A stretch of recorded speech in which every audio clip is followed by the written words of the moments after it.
These are the ruins of Hampi. Today, it is a landscape of sun-bleached stones and ancient granite, stretching across a quiet corner of southern India. 5 centuries ago, these same dusty plains supported a metropolis of 500,000 people, the center of one of the wealthiest empires on Earth. The city's economy was so saturated with wealth that diamonds and rubies were reportedly weighed by the kilogram and sold in open street markets like common grain. This raises a difficult question. How does a state with this much economic leverage and geographical control vanish so completely that only these stones remain?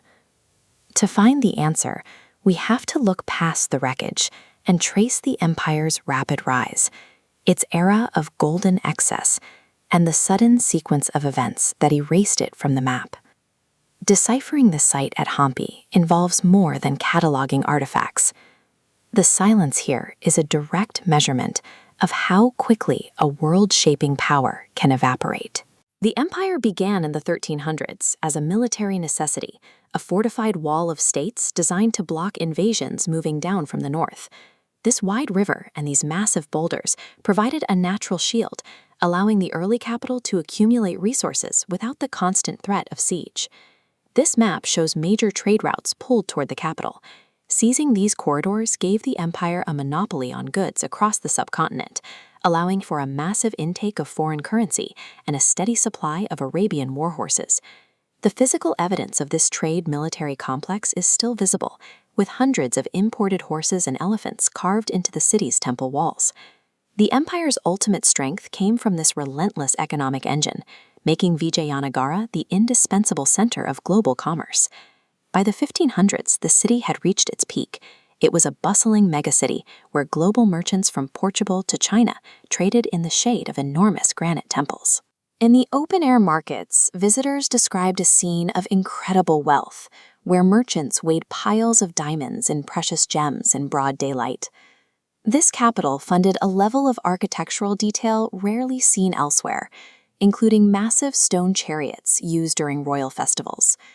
These stone skeletons were originally covered in layers of hammered gold and bright paints, designed to project a sense of absolute dominance to every visitor.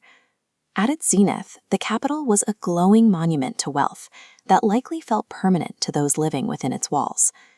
However, this era of extreme excess shifted the empire's focus. Its leaders grew preoccupied with display, overlooking the coalition of rivals forming just beyond their borders. The empire's wealth eventually provided its rivals with a reason to cooperate. A group of northern sultanates, usually at odds, formed a single coalition to bring the city down. A single military failure in 1565 left the capital's defenses empty. The empire's grand army was broken on the battlefield, leaving the city's massive gates open to the invaders. Invading armies breached the walls and spent the following weeks igniting the city's wooden palaces and temple structures. The sacking was systematic. Invaders spent months prying the gold from the temple walls and destroying the markets where the world's diamonds were once traded. The population fled almost immediately. Within a few months, a city that once rivaled Rome in size was swallowed by the encroaching jungle.